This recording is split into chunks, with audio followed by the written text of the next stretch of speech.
Telegram WhatsApp की तरह होता है, लेकिन हमको आज तक टेलीग्राम पता नहीं चल पाया। और हमारे जैसे आदमी को ऑनलाइन आना पड़ेगा तो हम तो आफत हो गया मेरे लिए। हम देखे रात का 2:30 बज गया, टेंशन से ना दिमाग काम नहीं कर रहा था, क्या करे क्या नहीं, अजीब सा माहौल हो गया था। प्रॉब्लम तो सबको हो रही थी, तो हम लोगों को ये शुरुआत करनी थी। तो हमारे गांव पे मेरा दोस्त था, उसकी फोटोकॉपी की दुकान थी, छोटी सी शॉप थी फोटोकॉपी की। अब स्टूडियो कैसे बनता है भाई पता ही नहीं, तो 2 ठो बांस लाए, ऊपर बांस लगाए, उसमें ट्यूबलाइट को रस्सी से बांध के बना दिए। अब वो शटर सामने थी, शटर गिराते थे लोग, एक लकड़ी का पलाई बनाए, उस पर पढ़ाना चालू किया। यहाँ लाइफ में क्या होता है, सोचेंगे क्या बनेंगे, क्या पाइस कुछ और चीज की रहती है।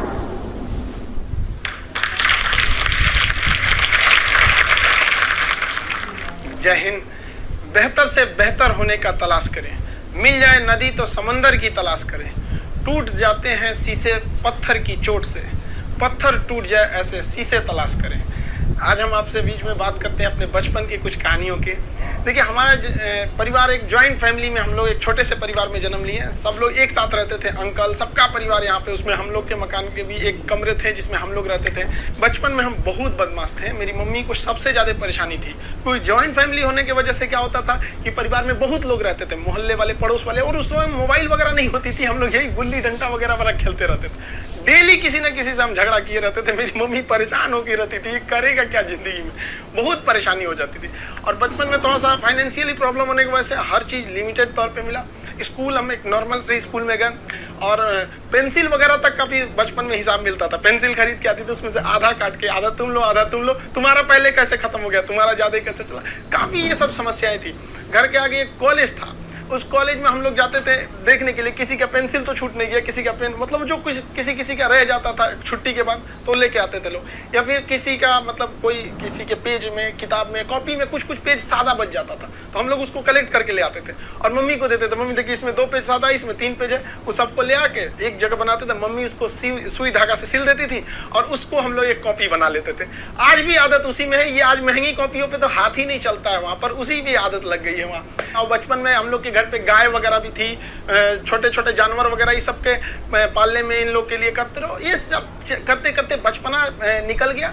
और इस बीच मेरे पिताजी जो थे वो अलग अलग जगहों पे वर्क करते रह गए, कभी शिप बिल्डिंग में, कभी पाइपलाइन में, कभी फॉरेन में, अलग अलग जगह पे एक स्टेबल नहीं रहा, जिसका खामियाजा हम लोग को आगे जाके बहुत बड़ा भुगतना पड़ गया था।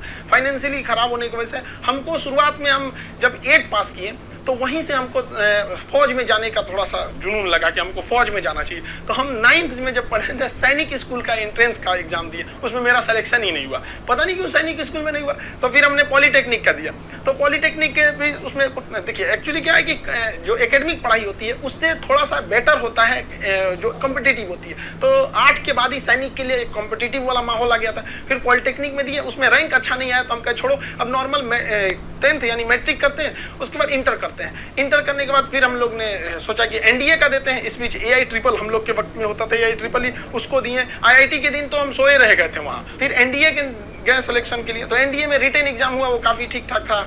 और एनसीसी वगैरह हम लोग ने किया था, तो उससे फौज से काफ़ी ज़्यादा उससे जानने को मिल गया, कौन सा हथियार कैसे काम करता है। ये वो एक जुनून हो गया कि भाई हम लोग को ये कॉन्फिडेंस था ना कि फौज में हो जाएंगे तो ट्रेनिंग की कुछ खास जरूरत नहीं पड़ेगी। हम लोग तो इससे बहुत हद तक जानते हैं हथियारों के बारे में। सब होने के बाद वहाँ पे क्या होता है कि ये सिलेक्शन काफ़ी प्रोसीजर काफ़ी कॉम्प्लेक्स होता है, वहाँ मेडिकल जांच होती है हर चीज़ का। मेरा हाथ काफ़ी टेढ़ा है, अभी इतना टेढ़ा होने की वजह से दोनों हाथ की मतलब अब मेडिकली आउट कर दिया जाए। अब मेडिकल आउट होने की वजह से ये सब चीज़ें सही नहीं हो सकती हैं। तो यही एक तो वही था मेरे लाइफ का, इसके आगे हमने कोई सपना ही नहीं देखा था कि हमको कुछ और भी करना है। शुरू से ही फौज में ही जाना था हमको। अब हमारे लिए तो एकदम विकट परिस्थिति हो गई, साथ ही साथ फाइनेंशियली भी दिक्कत हो गया। अब क्या करें, तो नॉर्मल एक सरकारी स्कूल से इंटर था मेरा, फिर एक नॉर्मल ग्रेजुएशन किए, ग्रेजुएशन BSc। अब इसमें फाइनेंशियली दिक्कत भी बहुत ज़्यादा आ गया। इन दिक्कत में सबसे ज़्यादा साथ दिया मेरे 3 दोस्तों ने, सोनू, पवन, हेमंत। ये 3 दोस्तों ने हमारा बहुत ज़्यादा हेल्प किया और हम सबसे खुशनसीब हैं। हम ये कह सकते हैं कि दोस्त हमें बड़ा बढ़िया मिले। तो सोनू था, पवन, हेमंत, इन लोग के पास जो पॉकेट मनी आती थी ना, तो जो घर से उसमें से काट के कुछ हमको दे देते, कुछ ये, तो हम लोग में मिलजुल के अच्छे से करते थे। तो एक साथ में हम लोग पढ़ाई करते थे। हम सबको, चारों को, हम लोगों को डिफेंस में ही जाना था। अब हम लोग ने क्या किया भाई, बाकी लोग की फाइनेंस फाइनेंशियली ठीक थी, हेमंत की भी सही नहीं थी, तो वो सेल्फ डिपेंडेंट था। तो हेमंत ने कहा कि एक काम कर तो भाई, चलो तुम भी को टीचिंग में ले आते हैं। तो उसने क्या किया, हमको एक होम ट्यूशन के पास ले गया पढ़ाने के लिए। होम ट्यूशन, अब वो हम लोग को बच्चों को उतना पढ़ाने का आइडिया नहीं, बस उसको लड़का बहुत पढ़ने में कमजोर था और उसको होम ट्यूशन पढ़ाया गया ना, स्कूल में बहुत अच्छा टॉप पे आ गया वो, उसके घर वाले काफी खुश हुए सब, और वो बहुत अच्छा सा पढ़ रहा था। इसी बीच उसने कहा कि चलो तुम्हें एक कोचिंग में इंट्रोड्यूस करते हैं। तो एक कोचिंग में गए, वहाँ पे मतलब काफी स्टूडेंट जो थे, मतलब बहुत ज्यादा नहीं थे, नॉर्मल था कोचिंग वहाँ पे। वहाँ हम गए तो हमको फर्स्ट दिन केवल 6 लड़के मिले, और 6 लड़के में अजीब सा माहौल हो गया। वो हमको, मेरी दाढ़ी उड़ी भी नहीं थी, तो अजीब, उनको लगा कि तो हम ही लोग के बीच में।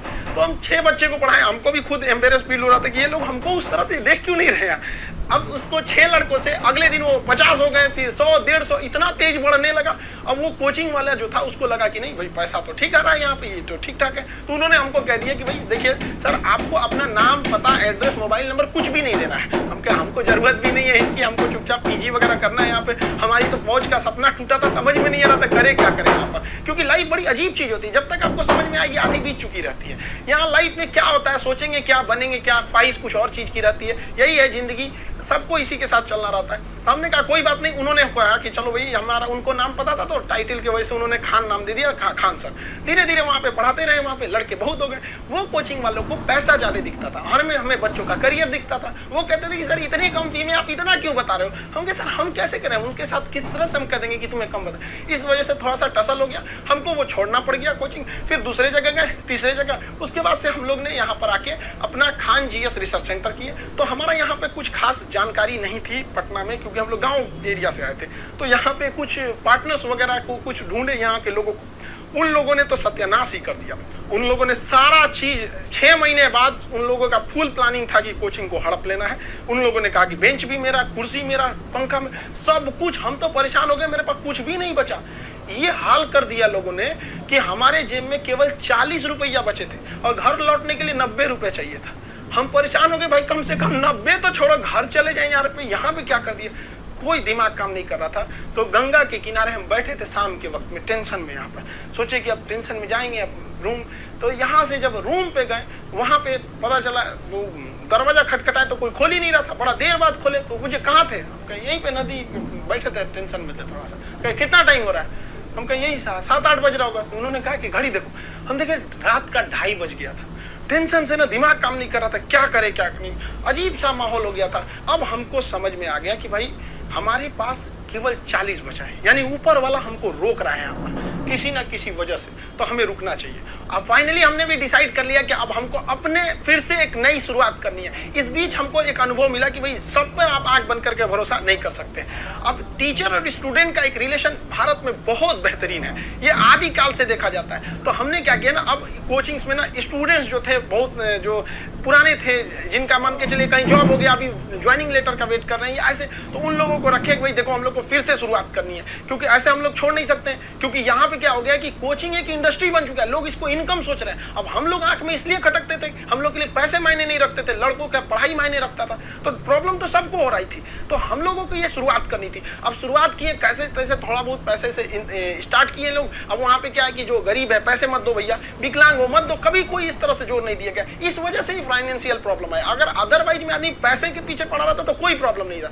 इस बीच हमारे कोचिंग पे बम चल गया, तब तोड़ बम चल रहा है। हमको अजीब सा लग गया कि भाई हम कोचिंग में कि बॉर्डर पे खड़े, हमारा सपना तो नहीं पूरा हो गया, हम फौज में आ गए हैं। देख रहे पूरा अफरा तफरी मचा हुआ है बम से, इतनी तबाही हो गई। हमको मतलब एकदम लास्ट में आ गए कि हमको अभी लगता है यहाँ से छोड़ देना पड़ेगा। फिर लड़कों ने कहा कि सर आप हाँ हिम्मत मत हारिए। हमारे कोचिंग में, हमारा जो कैंपस है इसके अगल बगल में 17 कोचिंग है, सबका शटर बंद हो गया, सब लोग भाग गए। लोग हम लोग अकेले, भाई कम से कम कोई पूछते भी आता तो कम से कम एक सहानुभूति लगती है। लेकिन लड़के आए, लड़कियां तक आई कि सर कोई बात नहीं आप खोलिए, हम लोग चल पढ़ेंगे लोग, यहाँ कितनों बम चले यहाँ पे।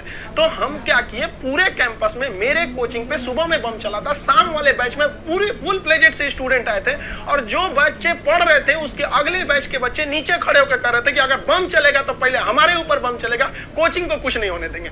बहुत हेल्प हुआ हमको यहाँ पर, बच्चों ने ही हमको बहुत ज्यादा सपोर्ट किया। और धीरे धीरे ऊपर वाला सबको देखते रहता है, क्योंकि हम लोग हम दूसरे के सीसीटीवी कैमरे से बच सकते हैं, ऊपर वाले के सीसीटीवी कैमरे से नहीं बच सकते हैं। और अचानक साथ मिला, सारे बच्चे देखते देखते हमने बच्चों के लिए लाइब्रेरी भी डाला, वो पटना का सबसे बड़ा लाइब्रेरी हो गया, फिर कोचिंग बड़ा हो गया, सब कुछ सही हो गया, लड़कों का रिजल्ट आने लगा, सारे लड़के खुश हो गए। और खास करके उस बैच के लड़के जो पढ़ रहे थे और जिनके पास बम्बार्डमेंट हुई थी, वो भी उनके लिए पहला अनुभव था। सब डर गए थे कि आखिर क्या हो रहा है। और देखते देखते सब कुछ सही हो गया, तब तक अचानक बीच में आ गया कोरोना, और कोरोना ने लॉकडाउन किया और सब चीज घर के अंदर हो गया। और हम लोग के लिए एकदम नया अनुभव।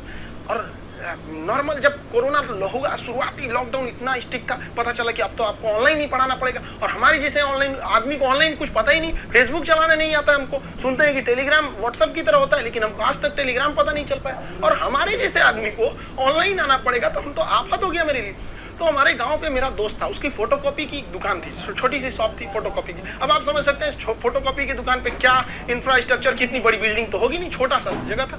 अब वो शटर सामने थी, शटर गिराते थे लोग, एक लकड़ी का पलाई बनाए, उस पर पढ़ाना चालू किए। पता चला सामने से पुलिस की गाड़ी जाती थी, तो शटर के अंदर हम लोग पड़े हैं, पसीना हो रहा है, वैसे पुलिस का सायरन आ रहा है, आवाज आ रहा है। लड़के कह रहे सर कैसे वीडियो बना रहे हैं, कहाँ से बना रहे हैं, ना लाइट सही है ना आवाज सही है। हम कहे भाई हमको यही है जो है यहाँ पे।